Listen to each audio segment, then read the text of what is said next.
Si vous regardez ces images, c'est que vous êtes certainement en pause cigare. Et vous avez bien raison.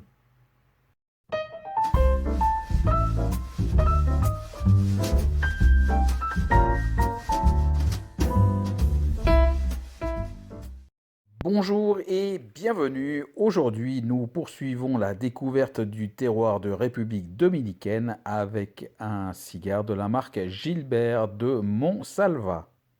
On s'arrête quelques instants sur cette marque qui, je le crois, sans être complètement sûr, mais il me semble qu'elle n'est pas distribuée en France.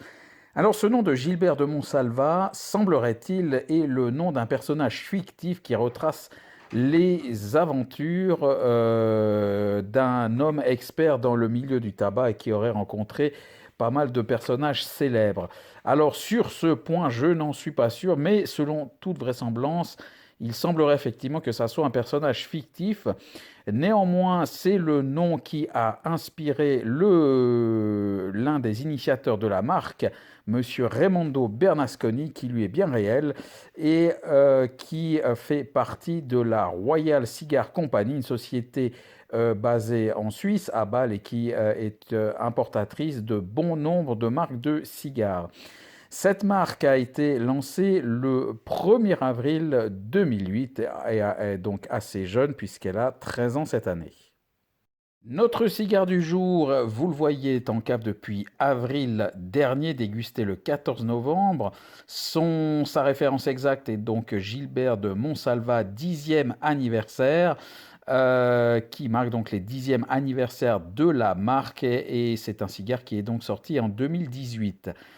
Au niveau de son format, vous le voyez, un format Gordo pour une longueur de 14 cm,6 un joli diamètre de 2 cm,3 ce qui correspond à un ring de 58 pour ce cigare qui vient donc de République dominicaine avec une cape d'Équateur, une sous-cape de République dominicaine et une tripe de Nicaragua. Un joli blend varié pour ce cigare au prix de 12 francs 50 suisses. Au niveau du visuel, ce cigare représente une belle cape assez tendue de couleur Maduro, légèrement luisante et on y distingue deux nervures apparentes qui sont vraiment plus grosses. Par contre, la bague, elle, fait assez bon marché avec un collage décalé. Ça fait pas très très bien soigné. Et puis au niveau du toucher, alors vraiment c'est du massif, hein. On sent qu'il y a du remplissage, un cigare assez ferme, sans point dur et sans poids mou. Et la particularité également, c'est que le pied de cigare est recouvert par la cape. Au niveau du pied, alors l'ambiance olfactive nous emmène tout droit à l'étable avec également des notes d'épices légères et également des ambiances de feuilles mortes. Au niveau du tirage accru, alors un tirage avec vraiment une bonne résistance qui correspond à la fermeté du cigare que l'on avait tout à l'heure en main. Les saveurs qui arrivent en bouche nous maintiennent toujours dans les tables, mais également donc avec un cuir et en finale une note assez poivrée. Cette dégustation se fera en pairing avec un Porto. Alors au niveau de l'allumage, à signaler qu'il m'a fallu 5 allumettes. Alors c'est vrai que j'aime bien prendre mon temps, mais vu le diamètre et vu également que la cape recouvre le pied, il m'aura fallu gratter, comme je le dis, donc 5 allumettes pour en venir à bout et l'allumer correctement. Alors au niveau du premier tiers, ce qui arrive en bouche, c'est plutôt un démarrage poivré, mais qui s'estompe relativement vite pour laisser une ambiance plutôt terreuse, mais assez légère et assez douce. Au stade du deuxième tiers, on passera sur un boisé assez léger. À noter que celui-ci sera rehaussé par le Porto. Et là, je peux préciser que le pairing au Porto s'avère assez équilibré. Ni le cigare ni le Porto ne prend le dessus sur l'autre. À signaler également un tirage alors relativement moyen. Le cigare fait mine de s'éteindre à plusieurs reprises. Et une fois la cendre tombée, là, ça ira mieux. Le troisième tiers marquera le retour des notes terreuses, mais alors elles seront plus marquées qu'au début. Et quant à la fin, alors il y aura une certaine âcreté qui va s'installer et on retrouve malheureusement un tirage relativement difficile et à nouveau, on a l'impression que le cigare pourrait s'éteindre à tout moment. À noter en complément une fumée relativement quelconque, rien de spécial à signaler, une fumée pas très forte d'ailleurs, comme la longueur en bouche qui est relativement courte. On peut encore préciser que la cendre était assez compacte, mais alors complètement irrégulière, avec des décalages de combustion en permanence. Il aura fallu deux dégazages, notamment le dernier, pour essayer d'éliminer l'âcreté, mais rien n'y fera malheureusement pour cette dégustation qui aura duré pratiquement 2 heures, 1h55 pour être précis.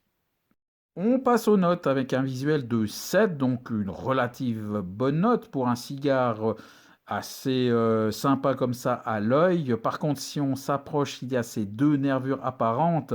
J'ai même envie de dire que sur les deux nervures, il y avait certainement une branche, mais ça, j'y reviendrai plus tard. Et puis alors cette bague qui fait vraiment très très bon marché, même la qualité du papier laisse à désirer, un décalage dans le collage, enfin c'est voilà, ça fait vraiment assez amateur. Et puis toujours sur la qualité de fabrication, alors vraiment des gros points de pénalité pour ces décalages de combustion en permanence et alors vraiment des gros décalages comme vous avez pu le voir sur les images. Au niveau de la palette aromatique, je n'ai pas mis la moyenne. 4,7. Alors comme je l'ai dit, un démarrage poivré certainement dû aussi à la cape qui recouvrait le pied et qui a dû brûler, qui a dû amener donc sa dose de poivre. Et puis pour le reste, donc on reste sur voilà, du terreux, pas une grosse évolution, je dois dire. Un cigare vraiment léger qui laisse peu de longueur en bouche et puis en plus cette âcreté à la fin. Franchement, c'était un cigare très ennuyeux et je n'étais pas arrivé au milieu du cigare que c'était déjà des idées qui me traversaient l'esprit. Et franchement, la fin a été très très longue, donc vraiment assez pauvre hein, au niveau de la palette aromatique, je dois le dire.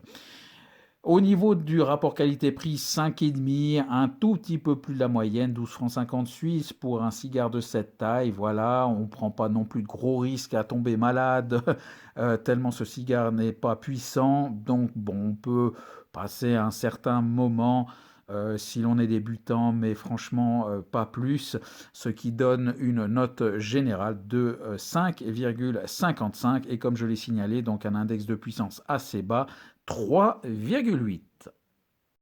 En conclusion, vous l'aurez compris, alors grosse déception, j'en attendais un peu plus de cette marque, je sais pas, le visuel qui rappelle vaguement la série Late Hour de Davidoff avec ce profil un petit peu à la Hitchcock et puis quand même quelques bons retours sur Internet me laissaient présager une dégustation relativement agréable. Il n'en a rien été malheureusement et très franchement, là aussi, c'est une marque sur laquelle je ne reviendrai pas.